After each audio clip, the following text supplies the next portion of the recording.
तो दोस्तों आज हम फिर से लेकर आ गए हैं देश दुनिया के सभी ताज़ा मुख्य समाचार। सिर्फ आपके लिए फावर खबर शुरू करते हैं। सभी चैनल को अब तक सब्सक्राइब ना किया हो तो फावर चैनल सब्सक्राइब कर दें, लाइक कर दें, शेयर कर दें ताकि इसी तरह खबर आप हर रोज देख सकें। चलिए शुरू करते हैं आज की पहली बड़ी खबर। बिहार के डिप्टी सीएम तेजस्वी यादव ने एक बार फिर से वन नेशन वन इलेक्शन के मुद्दे पर बीजेपी को घेरा है। उन्होंने कहा कि बीजेपी चाहती है कि वो पूरे देश में कब्जा कर ले। ये भाजपा की तानाशाही की प्रवृत्ति को दर्शाती है। बिहार में जातीय गणना को लेकर सियासत जारी है। अब बिहार बीजेपी के अध्यक्ष सम्राट चौधरी ने जातीय गणना की रिपोर्ट जारी करने की मांग की है। उन्होंने कहा कि नीतीश सरकार को ना भाजपा ने रोका है, ना ही सुप्रीम कोर्ट ने रोका है, तो फिर रिपोर्ट जारी क्यों नहीं कर रही है।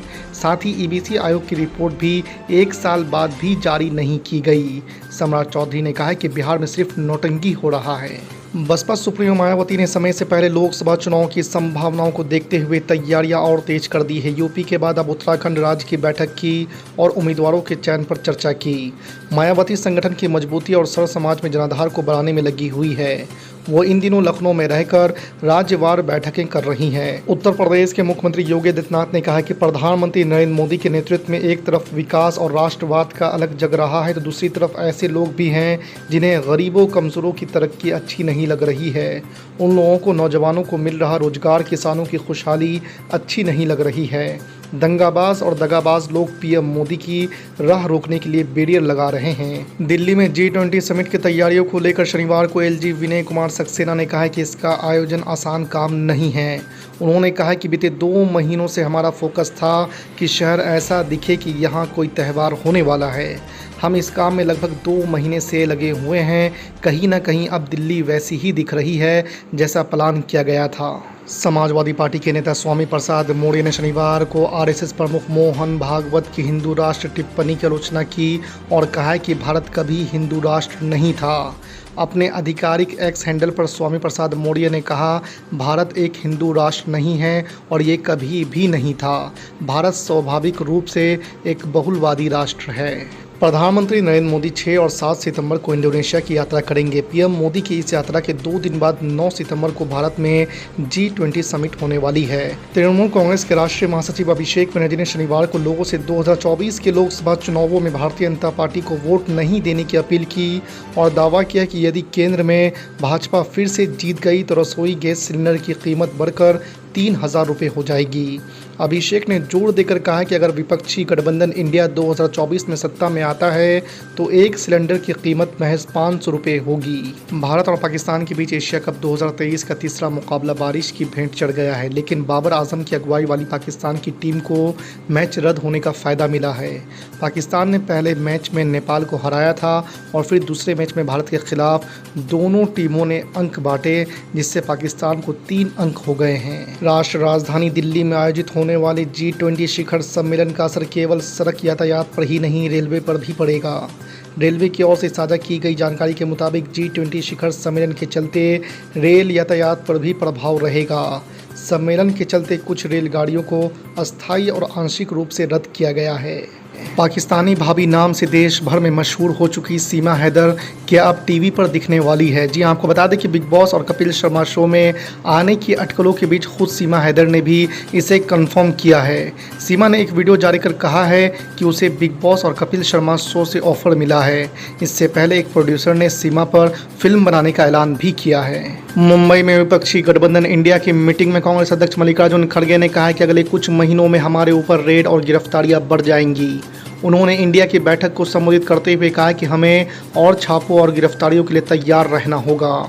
खड़गे ने कहा कि यह सरकार बदले की राजनीति कर रही है, इसलिए हम पर छापे डलवाए जा रहे हैं और लोगों को गिरफ्तार किया जा रहा है।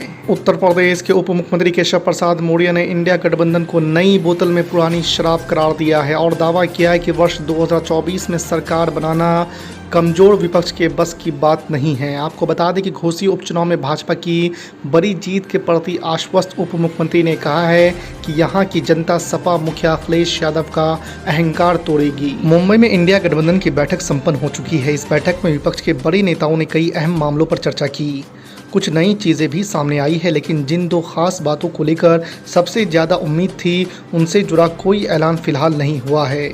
ये 2 बातें थी इंडिया गठबंधन के संयोजक का नाम और गठबंधन का लोगो।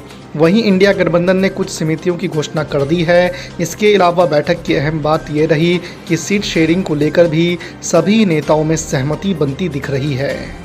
मुंबई में इंडिया गठबंधन की बैठक के बाद कांग्रेस सांसद राहुल गांधी ने शुक्रवार को पार्टी कार्यकर्ताओं को संबोधित किया। इस दौरान उन्होंने कहा कि जब अंग्रेज भारत को कांग्रेस मुक्त नहीं कर सके तो भला पीएम मोदी ऐसा कैसे कर सकेंगे। राहुल गांधी ने कहा कि जिस तरह से आज अमेरिका सुपर पावर है उसी तरह कभी इंग्लैंड भी था, लेकिन वो लोग भी भारत को कांग्रेस मुक्त नहीं कर सके। उल्टा कांग्रेस ने अंग्रेजों को भारत से भगा दिया। समाजवादी पार्टी के अध्यक्ष अखिलेश यादव ने केंद्र सरकार के वन नेशन वन इलेक्शन वाले मुद्दे पर तंज कसा है। अखिलेश यादव ने कहा कि गठबंधन इंडिया की बैठक से ध्यान भटकाने के लिए एक राष्ट्र एक चुनाव का मुद्दा लाया गया है।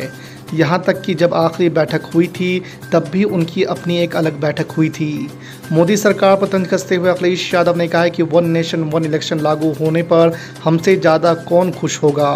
केंद्र के इस मुद्दे पर सवाल करते हुए अखिलेश यादव ने पूछा है कि क्या वे यूपी में भी ऐसा करेंगे। दिल्ली सरकार की शिक्षा मंत्री आतिशी मारलेना के खिलाफ पुलिस में शिकायत दर्ज कराई गई है। आतिशी के खिलाफ भारतीय जनता पार्टी की नेता टीना कपूर शर्मा ने यह शिकायत दर्ज कराई है। आपको बता दें कि दिल्ली के एक स्कूल में मिड डे मील के बाद छात्रों को हुई फूड पॉइजनिंग के मामले में आतिशी मारलेना के खिलाफ टीना शर्मा ने शिकायत दर्ज करवाई है। लोकसभा से निलंबन रद्द होने के बाद कांग्रेस सांसद निरंजन चौधरी ने गुरुवार को कहा कि उनकी कोई गलती नहीं है और शायद उन्हें गलत समझा गया है। उन्होंने कहा कि अगर ये साबित हो जाए कि उन्होंने कुछ भी असंसदीय कहा है तो वो सार्वजनिक जीवन छोड़ने के लिए तैयार है। मुंबई में शुरू होने वाली विपक्ष की बैठक से पहले कांग्रेस नेता ने कहा, इंडिया गठबंधन ने पीएम मोदी की नींद उड़ा दी है। पश्चिम बंगाल की सत्तारूढ़ पार्टी तृणमूल कांग्रेस के वरिष्ठ नेताओं ने बताया कि कांग्रेस नेता राहुल गांधी और टीएमसी के राष्ट्रीय महासचिव अभिषेक बनर्जी ने विपक्षी दलों की मुंबई बैठक से पहले रणनीतियों पर चर्चा करने के लिए बुधवार सुबह दिल्ली में सोनिया गांधी के आवास पर एक बैठक की। भारतीय जनता पार्टी का विरोध करने वाली राष्ट्रीय और क्षेत्रीय ताकतों के 2024 के लोकसभा चुनाव के लिए गठबंधन बनाने के बाद ये पहली बार है कि अभिषेक बनर्जी और राहुल गांधी ने आमने सामने कोई बैठक की हो। कांग्रेस ने गुरुवार को संगठित अपराध और भ्रष्टाचार रिपोर्टिंग प्रोजेक्ट की तरफ से अडानी ग्रुप के खिलाफ नए आरोपों को लेकर मोदी सरकार पर निशाना साधा है। प्रेस कॉन्फ्रेंस में कांग्रेस सांसद राहुल गांधी ने मोदी सरकार को आड़े हाथों लेते हुए अडानी ग्रुप पर नए आरोप लगाए हैं। प्रेस कॉन्फ्रेंस के दौरान राहुल गांधी ने कहा कि दो प्रमुख वैश्विक समाचार पत्रों ने अडानी मामले में बहुत महत्वपूर्ण सवाल उठाए गए हैं। राहुल गांधी ने निगरानी कंपनी सेबी पर आरोप लगाते हुए कहा, सेबी की जांच हुई लेकिन अडानी को क्लीन चिट दे दी गई। इससे बहुत साफ है कि कुछ गड़बड़ है। चंद्रयान 3 को चांद के दक्षिणी ध्रुव पर लैंड हुए एक हफ्ते का समय पूरा हो चुका है। इस दौरान चंद्रयान 3 ने चांद की तस्वीरों, वहां के तापमान समेत तमाम तरह की जानकारियां इसरो कमांड सेंटर में भेजी है।